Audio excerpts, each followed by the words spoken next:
the Kalaw, the Philippine Great Hornbill, na sina Miss Fernil,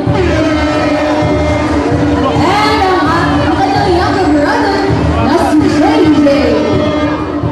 And ladies and gentlemen, that is Mr. Bill and JJ, our Philippine Great Hornbill, or also known as the Kalaw, with the scientific name of Buceros mindanensis, Mindanao, and ensis meaning belonging to, therefore belonging to Mindanao. Now, as you know, this po, the reals or ang kanilang mga tuka, it comprises 30% of its body. And this morning, guys, magpapakita nila sila gamit ang kanilang mga tuka. But before that, I have a job for you to follow muna, okay? Now, the count of 3, you need to shout fly. Okay, let's practice first. 1, 2, 3, and... Fly! Ano din you guys? Pupunta mo sa right side ko. Okay, let's practice first one last time. 1, 2, 3, and... Galay! Mukhang ready na nga ang ating mga bisita, mga kuya. Ready na ba ang ating mga kalaw? Now guys, prepare your cameras. Mabilis lang to. At the count of 3. 1, 2, 3, and... Galay! What a perfect catch from Mr. Bill and JJ. Ay! Now guys, once again, we are still working with wild animals. As much as we want to train them, Wala, nagdugo. we don't want to change them.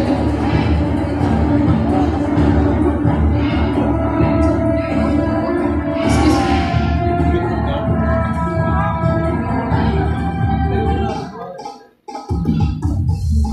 Tuka siya.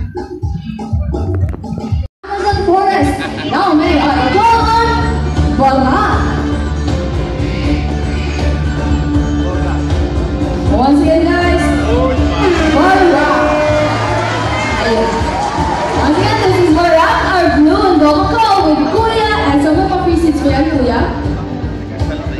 Okay, once again, this is Barak, our blue and gold call with the scientific name of Aralona, meaning genius. So why are they called the geniuses? Because they have the mental capacity of a 4-year-old child. Yes po mga, kasi talino lang po sila ng 4 na taong gulang na bata. And just like most parrots, guys, they have what we call zygodactyl feet. Now what is zygodactyl feet nga ba?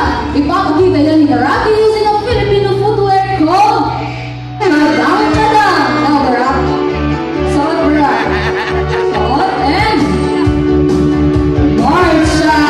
And there you go, that is zygodactyl feet in action po.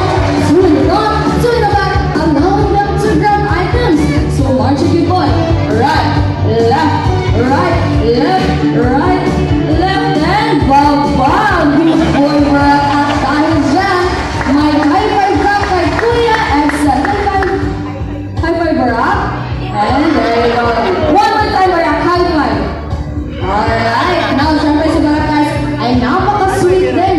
Now, Barak, kiss to Kuya and Selma.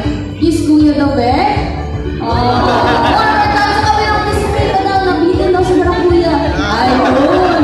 And guys, si Barak po ay isang eco warrior. So sino nga ba dito ang nagsasegregate ng kanilang mga basura? Who segregates their waste? Naku po, wala. This morning, guys, tuturuan tayo ni Barak how to segregate our waste. So kuya, ano na dyan? We have the non-biodegradable bin or hindi na nabulok. And syempre guys, iti-check ni Barak. And of course, we have the biodegradable bin and iti-check din ni Barak kung gumagana ba. Yung gumagana. Kuya, mukhang ready na si Barak. Are you ready? At the count of 3, dapat ang basura. 1, 2, 3, and go! Yung unang kinukuha ni Barak is a piece of plastic which is gonna go to non-biodegradable bin. Another piece of trash naman, plastic pa rin, which is gonna go to non-biodegradable bin. Another piece of trash, boy, lip, dahon this time, which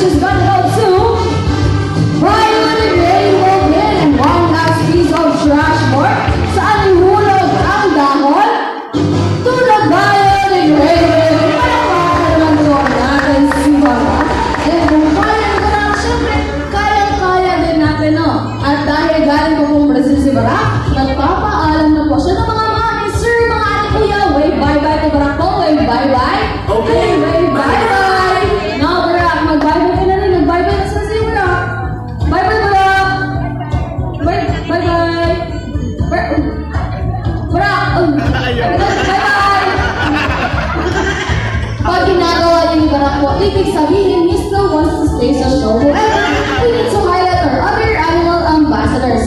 And once again, guys, this is Barat, our balloon from Kuya and Sil. Thank you so much. And you know, Jack, our Brahmini cat.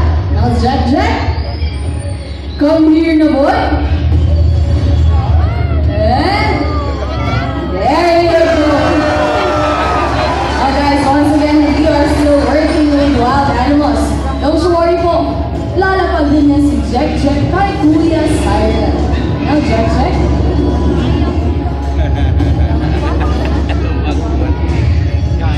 Now Jack.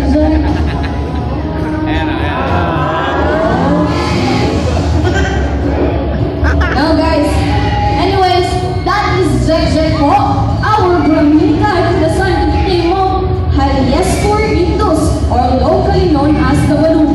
Now Brahmini cats are commonly found near coastal areas or mangrove areas, since most of their food consists of fish, crabs, and sometimes sea snakes. Now Brahmini cats, guys, or raptors in general, practice food parasitism.